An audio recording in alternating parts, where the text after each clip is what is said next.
Kalingap, welcome back to my YouTube channel. Magandang araw po sa lahat, sa amandaho kayo ng mundo naroroon ngayon.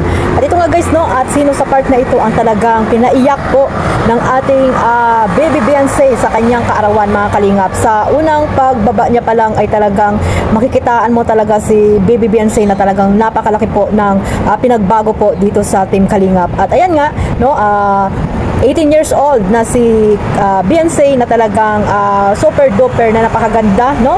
Diyan po sa part na yan ay talagang napaiyak na po ang buong Team Kalingap, I'm sure. At isa na dyan si Kalingap Rab na talagang grabe yung pagiging emotional. Nakita nyo naman sa tawag dito sa vlog, di ba?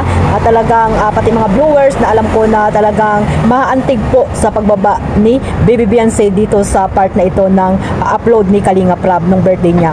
At dito mga Kalingap, bago natin simulan ang ating reaction dyan, magsa-shoutout muna tayo sa ating founder, Kuya Bal Santos Matubang, Ate Edna Vlogs at Kalingap Rab, at sa lahat po ng mga nasa landing pad, ambassador, deputy, at mga Kalingap scouters, mga sponsor, viewers, mga reactor na nandito po sa Team Kalingap, mga legit reactor, ayan, shoutout po.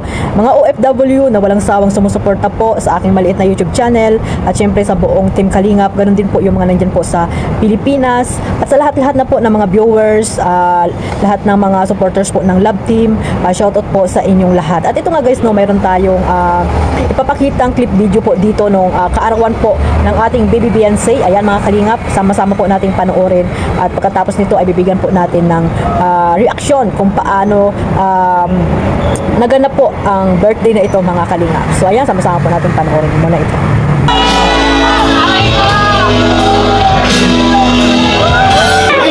Pagwapuhan mo yung excited ka ba?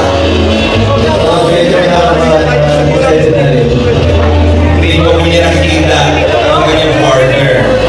Lahat po tayo very much excited. Ladies and gentlemen, tonight is a celebration of adulthood and Thanksgiving of the life God has given to our celebrant. And all you have watched her grow over the years into the wonderful person she is now. Mga kaibigan,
kasama ni Edo.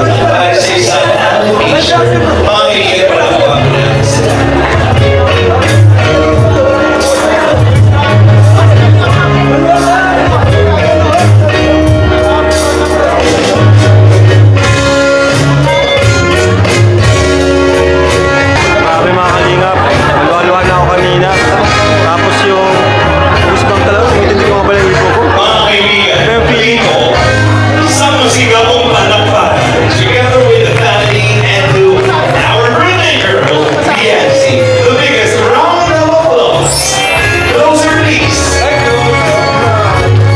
Kalingap, napakaganda, di ba?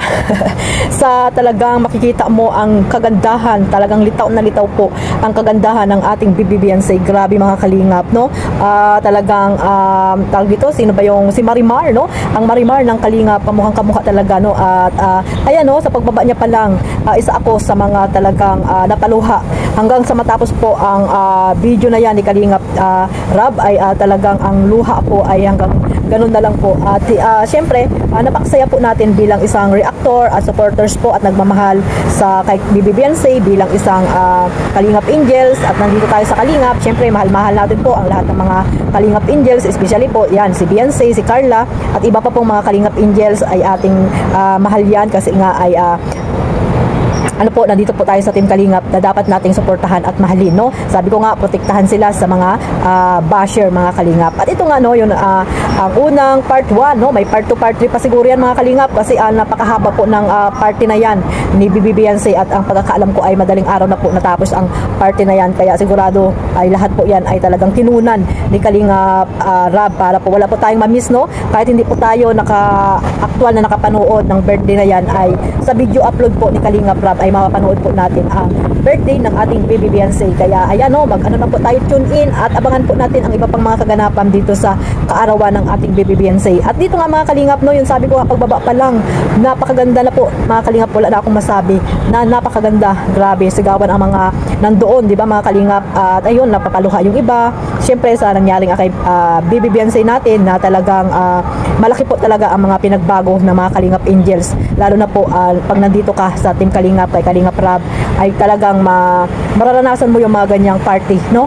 At ayun nga, isa si Beyonce na talagang nakaranas po hindi lamang ngayong 18th birthday niya, di ba, nung last year na talagang napakaganda din po ng kanyang naganap na kaarawan, mga Kalingap. At ito ay talagang grabe guys, talagang pinaghandaan ng mga sponsor ng EDSA itong kaarawan na ito kasi nga grabe, no, sa ano pa lang, sa venue pa lang talagang parang ikakasal na ang EDSA, mga Kalingap. At dito mga Kalingap, no, ayun, pumasok si pagtapos na ni Beyonce, siyempre si Kalingap Edo ay talagang nakapaka-support out, proud na proud, no, proud na proud dito kay Beyonce. Ay una pa lang pumasok si sorry, una pa lang pumasok itong si Kalingap Edo at habang bumababa ay grabe guys, parang hindi makapaniwala din si Kalingap Edo sa nangyari dito kay BBBNC, no, ang sa kanyang wifi na talagang habang bumababa sa hagdan itong si BBBNC ay talagang nakatingin ang kanyang hobby, no, si Kalingap Edo. Talagang hangang-hanga si Kalingap Edo dito sa kanyang wifi, mga Kalingap. Ay grabe guys, nakakakilig, no, hindi naman nakakaiyak, nakakakilig pa, mga Kalingap. At talagang excited po yung mga nandoon na talagang grabe, kung talagang siguro kung nandoon tayo, grabe, no, mga Kalingap, yung ating hiyaw at kilig sa dalawa na ito. Pero wala tayo doon at ito nga nakikita lang natin sa mga upload, di ba? At yung mga iba pang mga viewers ng EDSA nakikita lang sa mga upload, sa mga reels dyan, no, nangunguna na mag-reels. Wala pang upload si Kalingap Rob ay may mga nag-reels na, kaya nakikita nila kung gaano talaga kaganda ang nangyaring dibo party ni Beyonce. At dito nga, no, isa sa mga nakita ko rin dito na talagang si Papa Eds or si ang hobby ni YP hobby ni YP ay talagang part na rin ng pamilya nila Beyonce, mga Kalingap. Talagang parang sa tingin mo parang talagang may tiwala na ang bawat isa sa kanila, di ba, mga Kalingap? At ayun nga, kasama sa family picture itong si Kalingap Edo at talagang hindi na po naiiba sa kanila. At talagang sabi nga ng, di ba, ng mga nakaraang mga ibang mga upload ni Kalingap Rob ay talagang napakalaki na rin ng tiwala ng magulang ni Baby Beyonce dito kay Kalingap Edo. At nagtanong pa nga, di ba, na nasa tamang edad na si Baby Beyonce at kung may plano nga ba talaga, kung may plano na ba itong si Edo dito sa kay Beyonce, mga Kalingap. Hindi natin alam, di ba? Pero ayun nga, bigyan din natin sila ng privacy kung ano man yung napapag-usapan nila, no? At ayun nga, nasa 80 na si Beyonce, Baby Beyonce, nasa tamang edad na, no? Siguro naman ay magagawa niya na yung kung ano yung gusto niya, mga kalingap. At pwede na ba mag-boyfriend? Boyfriend. Ayun, no? Pwede na yan. Pwedeng nang, hindi ka natin alam kung sila na, di ba? Ni Kalingap Edo, dahil ganyan na po sila kung magpakilig, mga kalingap. At abangan natin yung mga mangyayari pa dito sa EDSA, mga kalingap. At alam naman natin na yung mga magulang nila pareho ay talagang botong-boto po sa kanila. At ako mismo, grabe, wag ka nang maghanap, Papa Eds, ng iba. Itong si Baby Beyonce ay napakaganda, mabait, at pangiti-ngiti lang, wala ka nang masasabi. At alam ko namang mamahalin ka ng tulo-tulo niyan, kaya wag ka nang maghanap pa. At hindi naman talaga magpapaiwan yan sa ibang mga babae na talagang sa beauty pa lang ay hindi magpapaiwan itong si Baby Beyonce. Kaya huwag ka na maghanap, Papa Eds, ng iba. So nakakatawa, no? Yung mga iba pang mga napanood ko, yung ibang mga napanood ko, grabe guys, yung pag-uusap nilang dalawa, yung nagbubulungan sila, mga kalingap, nakita nyo? Hindi natin alam kung ano yung pinagbubulungan nila. Talagang sweet na sweet sila doon. Ay, nako, grabe. Talagang kilig talaga ako, mga kalingap. So hindi lang naman siguro ako, pati kayo mga viewers, lalo na po yung nagmamahal, mga supporters ng EDSA dyan, na grabe kong kiligin dito sa naganap na dibo ni Baby Beyonce. So ito na lang po, mga kalingap, at nagbigay lang po ako dito ng reaction dito sa video na ito ni Kalingap Rab. Mayroon pa tong part 2, ha, mga kalingap. Ito lang yung kasi parang ang ganda-ganda ng mga tagpong ito, no? Ng unang pagbaba ni Baby Beyonce ay talagang mapapaiyak po tayo, mga kalingap. At siguro naman ramdam niyo po kung gaano talaga grabe guys, napakaganda ng ating Baby Beyonce. So hanggang dito na lang po, mga kalingap, at sa susunod na po na aking video, sana po suportahan niyo po ako lagi. Sa mga supporters po ng EDSA, maraming salamat po sa mga nag-subscribe dyan, no? Yung mga dyan, yung mga basher ko, shoutout din sa inyo. Ayan, no? Sana magmarathon na lang kayo para more million views pa ang mangyari po or may bahagi nyo dito sa serye ng EDSA, no? Lalo na po ito, congrats pala, no? Dito sa part 1 na ito ng dibo ni Baby Beyonce at magwa 1 million na. Grabe, 800 plus ang views. One day pa lang po, mga kalingap. Ito po yung talagang grabe yung na ito, birthday ni Baby Beyonce na ito, mga kalingap. Malapit na po mag 1 million. Ayan, no? Ipa 1 million nyo na, mga ka-EDSA dyan. So God bless po sa lahat. Mabuhay po ang Team Kalingap. Bye bye.